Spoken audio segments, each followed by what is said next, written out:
तो हेलो बच्चों, मैं कैलाश गौतम स्वागत करता हूं आपका हमारे यूट्यूब चैनल प्रिपरेशन मंत्रा में। अगर आपको लाइव क्लासेस चाहिए तो कमेंट करें या फिर हमारे स्क्रीन पे जो नंबर आ रहा है उस पे आप कांटेक्ट कर सकते हैं for the live classes. Okay, live classes हम 7, 8, 9, 10 का शुरू करने जा रहे हैं। तो अगर आप इंटरेस्टेड हैं तो ज़रूर कमेंट करें या फिर हमें आप कॉल भी कर सकते हैं। ओके, तो चलिए आज की क्लास शुरू करते हैं। तो आज की क्लास में हम क्वेश्चन डिस्कस करेंगे लाइन्स एंड एंगल पे। ओके, तो हमारा नेक्स्ट क्वेश्चन क्या है कि in the given figure A B parallel to C D. इस डायग्राम में हमें ए बी और सी डी पैरेलल दिया हुआ है। चलो ठीक है, और क्या दिया हुआ है? एंगल बी ए ई जो है, एंगल बी ए ई जो है वो 105 दिया हुआ है। ठीक है, दूसरा क्या दिया है? एंगल ए ई सी 25 दिया हुआ है। तो हमें क्या फाइंड करना है? हमें एंगल एक्स फाइंड आउट करना है। ओके, तो कैसे करेंगे? तो यहाँ पे भी हमें एक छोटा सा कंस्ट्रक्शन करना पड़ेगा। क्या होगा वो कंस्ट्रक्शन? तो सी, हमें ई से सीडी के एक पैरेलल लाइन ड्रॉ करना पड़ेगा। ओके, तो अगर हम ये लाइन ड्रॉ करते, ओके, इस लाइन का नाम हम देते हैं ई एफ। ओके, ये क्या है? ये CD के पैरेलल है, और ये CD के पैरेलल हुआ तो AB के भी पैरेलल हो ही जाएगा, राइट? चलो ठीक है, कंस्ट्रक्शन तो हो गया हमारा। अब X फाइंड आउट हम करेंगे कैसे? तो सी, सिंस, इसका हम आंसर देखते हैं। कंस्ट्रक्शन पता चल गया हमें। कंस्ट्रक्शन को हम लिखेंगे कैसे कि through E draw EF parallel to CD। Okay, that's it. इतना ही हमें लिखना है, उस चीज को मैं यहाँ पे लिख नहीं रहा हूं। ओके, हम लोग डायरेक्ट सॉल्यूशन पे आते हैं।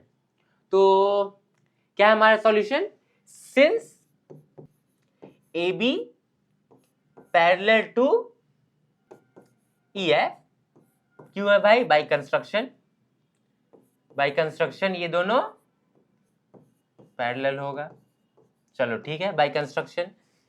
तो अगर ए बी जो है वो EF के पैरेलल होगा, मतलब कि angle BAE, angle BAE plus angle AEF, AEF कितना हो जाएगा? 180 हो जाएगा। क्यों? क्योंकि ये को इंटीरियर एंगल है। ओके, सी, हमें ऐसे रीजन मेंशन करना जरूरी है, ओके, वरना एग्जाम में मार्क्स कट हो जाएगा। चलो ठीक है, ये को इंटीरियर एंगल है तो सप्लीमेंट्री हो गया। इसका मतलब क्या होगा कि एंगल AEF जो है वो किसके बराबर हो जाएगा? 180 माइनस एंगल BAE, और BAE का वैल्यू हमें कितना दिया हुआ है? 105। तो ये हो गया आपका 75 डिग्री। चलो ठीक है, एंगल AEF हमारा निकल गया 75 डिग्री। ओके, एंगल AEF को हम angle AEC, angle AEC plus angle CEF भी लिख सकते हैं। हाँ, लिख सकते हैं, जो कि कितना होगा? 75। ओके, एंगल AEC हमें कितना गिवन है? 25। तो एंगल CEF कितना हो जाएगा? 75 minus 25 which is equals to 50 degree. मतलब ये वाला एंगल हमारा क्या हो गया? 50 डिग्री, 50 डिग्री। यार ये बात समझ कैसे हुआ वो? चलो ठीक है, अब हम क्या करेंगे? तो अगेन CD जो है वो FE के पैरेलल है। CD जो है वो पैरेलल है किसके? EF के, बाय कंस्ट्रक्शन। ओके, चलो ठीक है। अब सिंस ये दोनों लाइन पैरेलल है तो एंगल X, मतलब X प्लस एंगल CEF कितना हो जाएगा? 180 हो जाएगा। क्यों? क्योंकि ये को इंटीरियर एंगल है। चलो बहुत बढ़िया। ओके, CEF हमारा फाइंड आउट हो चुका है। CEF का वैल्यू 50 डिग्री है, तो X इक्वल टू कितना हो जाएगा? 180 minus 50 degree which is equals to 130 degree. आई बात समझ कैसे हमने क्वेश्चन को सॉल्व किया? एक्स हमारा कितना निकला 130 डिग्री। तो यहाँ पे मेन प्रीवियस क्वेश्चन और इस क्वेश्चन में मेन था कंस्ट्रक्शन। ओके, कंस्ट्रक्शन करने के बाद की बातें जो है वो थोड़ी सिंपल हैं, बट हमें यही दिमाग में स्ट्राइक करना चाहिए कि हमें कंस्ट्रक्शन करना है, और कंस्ट्रक्शन करना है तो क्या करना है ये सब। ओके, तो इस तरीके से हम इस क्वेश्चन को सॉल्व करते हैं। अब एक और टाइप का क्वेश्चन देखते हैं। ओके, तो नेक्स्ट क्वेश्चन हमारा क्या है, हमें इस डायग्राम में x और y का वैल्यू फाइंड आउट करना है। गिवन क्या क्या है कि AB जो है वो PQ के पैरेलल है। ओके, और फिर ये ट्रांसवर्सल है और बाकी सारे एंगल्स के वैल्यू हमें गिवन है, इनका यूज करके हमें x और y का वैल्यू फाइंड आउट करना है। हमें ये वाला y फाइंड आउट करना है और x फाइंड आउट करना है। क्या क्या गिवन है, तो ये 25 डिग्री गिवन है, ये 20 डिग्री गिवन है और ये 75 डिग्री गिवन है। ओके, चलो ठीक है, तो कैसे फाइंड आउट करेंगे हम, तो सबसे पहले हम y का वैल्यू फाइंड आउट करेंगे। कैसे करेंगे, तो सिंस AB जो है वो पैरेलल है PQ के, therefore angle EFQ, angle EFQ जो है वो किसके बराबर हो जाएगा 75 के। क्यों, क्योंकि ये कॉरेस्पॉन्डिंग एंगल है। ये क्या है, ये पेयर ऑफ कॉरेस्पॉन्डिंग एंगल है। जब ट्रांसवर्सल जो है वो दो पैरेलल लाइन को इंटरसेक्ट कर रहा है तब, तो सिंस वो AB और PQ पैरेलल है तो ये दोनों एंगल इक्वल होगा। तो एंगल EFQ हमारा कितना निकल जाएगा, एंगल EFQ जो है वो 75 डिग्री हो गया। अब यहाँ पे एंगल EFQ को हम क्या लिख सकते हैं, angle EFG plus angle GFQ plus angle GFQ लिख सकते हैं, 75 डिग्री होगा। एंगल EFG जो है वो हमें 25 गिवन है, तो 25 प्लस एंगल GFQ किसके बराबर होगा 75 के। तो एंगल GFQ किसके बराबर हो जाएगा 75 माइनस 25 मतलब 50 डिग्री के।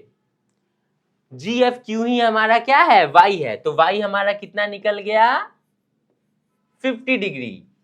y हमारा कितना निकल गया 50 डिग्री।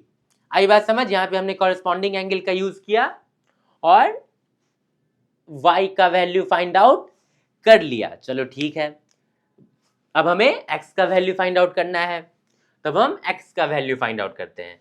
तो इसे मैं इरेज कर देता हूं। ओके, अब हम क्या देखेंगे कि अगेन AB जो है वो PQ को पैरेलल है, तो एंगल FEB, एंगल FEB जो है वो सप्लीमेंट्री होगा किसके, एंगल EFQ के, एंगल FQ के। ओके, सप्लीमेंट्री क्यों होगा, क्योंकि ये को इंटीरियर एंगल है, को इंटीरियर एंगल है। चलो ठीक है, तो जब ये 180 के बराबर होगा तो एंगल FEB हमारा क्या हो जाएगा, एंगल FEB को हम क्या लिख सकते हैं 180 minus angle EFQ। Okay, angle EFQ क्या है हमारा, EFQ है 50 प्लस 25 मतलब 75, तो इसको हम लिख सकते हैं 180 माइनस 75 जो कि कितना हो जाएगा 105 डिग्री। एंगल FEB हमारा कितना निकला, ये टोटल एंगल निकला हमारा 105 डिग्री। चलो ठीक है, एंगल FEB को हम angle BEG, angle BEG plus angle FEG लिख सकते हैं, हाँ लिख सकते हैं। Okay, angle BEG plus angle FEG लिख सकते हैं। चलो ठीक है, ये किसके बराबर होगा 105 के बराबर। एंगल BEG हमें गिवन है कितना 20 डिग्री, तो एंगल FEG यहां से कितना निकलेगा 105 minus 20 degree which is equals to 85 degree, right. Angle FEG हमारा कितना निकल गया, तो 85 डिग्री, मतलब ये वाला जो एंगल है यहां से लेके यहां तक वो हमारा कितना निकल गया, 85 डिग्री। आई बात समझ। अब अगर हम ट्रायंगल में देखें, ट्रायंगल EGF में, तो हमें दो एंगल गिवन है 85 और 25, तो क्या तीसरा एंगल हम नहीं निकाल लेंगे? ट्रायंगल के सारे एंगल का सम कितना होता है, 180, राइट। तो उस प्रॉपर्टी का यूज करके हम यहाँ x का वैल्यू फाइंड आउट कर सकते हैं। ओके, तो हम क्या करेंगे, इन ट्रायंगल FEG हम क्या कर सकते हैं, 85 plus 25 plus x is equals to 180, right. क्यों? क्योंकि sum of all the angles of a triangle 180 होता है। ओके, तो यहां से हमारा x का वैल्यू कितना निकलेगा, 180 माइनस 85 माइनस 25, तो इसको हम लोग लिख सकते हैं 110, तो ये हो जाएगा 70 डिग्री। तो x का वैल्यू हमारा कितना निकलेगा, 70 डिग्री, राइट। तो यहां पे हमें कुछ कंस्ट्रक्शन की जरूरत नहीं पड़ी। ओके, बट यहां पे हमने बहुत सारे एंगल को देखा। पहले हमने कॉरस्पॉन्डिंग एंगल का यूज किया, फिर को इंटीरियर एंगल का यूज किया, फिर angle sum property of a triangle का यूज किया। ओके, तो इन सारे प्रॉपर्टीज का यूज करके हमने इस क्वेश्चन को सॉल्व कर लिया। ओके, तो ये भी एक टाइप का क्वेश्चन था जो कि ये बहुत बेसिक क्वेश्चंस है। ओके, ये सब एग्जाम्स में भी बहुत आते हैं, राइट। तो इस पॉइंट ऑफ व्यू से ये क्वेश्चन बहुत इंपॉर्टेंट हो जाता है। तो अब हम कुछ और क्वेश्चंस देखते हैं। ओके, ये रहा हमारा नेक्स्ट क्वेश्चन। ओके, यहाँ पे क्या क्या गिवन है, AB जो है वो CD के पैरेलल है, ये गिवन है, और फिर बाकी सारे एंगल्स हमें फाइंड आउट करने हैं, जिसमें ये एंगल 75 गिवन है, बाकी x, y और z हमें फाइंड आउट करना है। ओके, तो कैसे फाइंड आउट करेंगे, तो बहुत सिंपल है ये तो हम डायग्राम में ही इसे सॉल्व कर देंगे।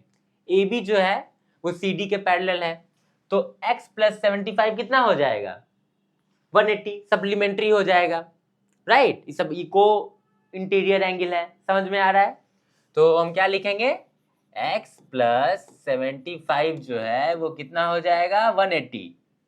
क्यों भाई, क्योंकि ये को इंटीरियर एंगल है, राइट। तो x यहां से हमारा कितना निकलेगा, 105। चलो, x तो पता चल गया। अब यहीं पे हम देख सकते हैं कि y और 75 जो है वो इक्वल होगा, मतलब y जो है वो 75 के इक्वल होगा। क्यों? क्योंकि ये अल्टरनेट इंटीरियर एंगल फॉर्म हो रहा है, राइट। जब AB और CD जो पैरेलल लाइन है उसको EF जो है वो इंटरसेक्ट कर रहा है, EF जो है यहाँ पे एज ए ट्रांसवर्सल एक्ट कर रहा है। ओके, तो y जो है वो किसके बराबर हो जाएगा, y हो जाएगा 75 के बराबर। क्यों भाई, क्योंकि ये अल्टरनेट इंटीरियर एंगल है। चलो ठीक है, बहुत बढ़िया। y और x तो हमें पता चल गया। अब z कैसे फाइंड आउट करेंगे हम, तो z फाइंड आउट करने के लिए हमें हमें ये वाला एंगल फाइंड आउट करना होगा। तो इस वाले एंगल को हम E मान लेते हैं। ओके, तो यहां पे कैसे फाइंड आउट करेंगे हम, तो कैसे फाइंड आउट करेंगे हम, अच्छा यहां पे ये एंगल भी हमारा गिवन है 125 डिग्री, राइट। हाँ, ये एंगल भी हमें गिवन था। चलो ठीक है, तो अब हम यहां से देख सकते हैं कि एंगल A और ये वाला जो एंगल है, एंगल GEB और एंगल EGD जो है वो को इंटीरियर एंगल है। तो इन दोनों का सम कितना हो जाएगा, 180, वो दोनों सप्लीमेंट्री हो जाएगा। तो A प्लस 125 को हम क्या लिख सकते हैं, 180। तो यहां से A इक्वल टू कितना निकलेगा, 180 माइनस 125। तो 180 माइनस 125 कितना होगा, 55 degree. Angle A equal to कितना निकल गया हमारा, 55 डिग्री। चलो ठीक है, तो अब हम देखेंगे कि 75 प्लस Z प्लस 55 कितना हो जाएगा, 180। Angle formed on the same side of a line is equals to sum of all the angle formed on the same side of a line is equals to 180. Okay, किसी line के same side जितने भी angles form होंगे उन सब का जो सम होगा वो 180 होता है.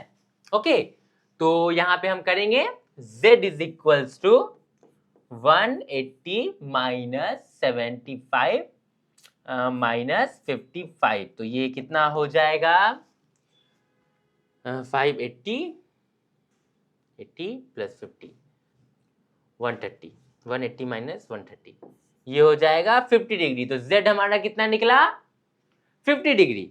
ओके, चलो तो इस तरीके से हम लाइन्स एंड एंगल के क्वेश्चन को सॉल्व करते हैं. अच्छा हाँ, यहाँ पे एक और बात, यहाँ पे जो है वो हम बहुत शॉर्ट में चले हैं. ओके, यहाँ पे हमने सिर्फ डायग्राम को देखा और आंसर निकाला. ये काम आप एमसीक्यू में कर सकते हैं. ओके, जब एमसीक्यू में आए तो सारे एंगल्स को लिखना वगैरह जरूरी नहीं है. बट अगर ये क्वेश्चन सब्जेक्टिव में आए 2 या 3 मार्क्स का आए तो हम ये शॉर्ट तरीके से नहीं जा सकते. हमें दिखाना होगा कि ए बी जो है वो सी डी के पैरेलल है. तो जो है ये दोनों एंगल जो है वो अल्टरनेट इंटीरियर एंगल या फिर को इंटीरियर एंगल होगा. तो इन दोनों का एंगल तो इन दोनों का सम जो है वो 180 होगा. ये दोनों सप्लीमेंट्री हो जाएंगे. तो ये सारी बातों को जो है हमें मेंशन करना होगा, लिखना होगा. ओके, एमसीक्यू में आ रहा है तो हम लोग शॉर्ट में चल सकते हैं. राइट, तो ये क्वेश्चन पे डिपेंड करता है एग्जाम में कि हमें कितना डिटेल देना है. राइट, आ रही है बात समझ? कैसे लिखना है ये आप लोग लिख लेंगे. हमने प्रीवियस क्वेश्चंस में स्टेप वाइज कैसे लिखते हैं ये हमने डिस्कशन किया है. ओके, और अगर और स्टैंडर्ड लिखने का तरीका देखना है तो हम आर एस अग्रवाल को फॉलो कर सकते हैं. आर एस अग्रवाल में जो एग्जाम्पल्स के क्वेश्चंस होते हैं उस पे हम देख सकते हैं कि कैसे लैंग्वेज लिख सकते हैं, हम कैसे किसी क्वेश्चन को जो है लैंग्वेज के फॉर्म में अच्छे से लिख सकते हैं. ओके, तो आई होप ये सारे कॉन्सेप्ट्स क्लियर हो गए होंगे.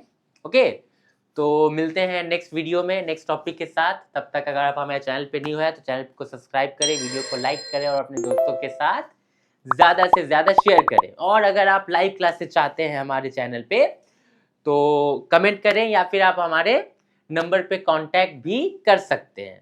Okay, thank you.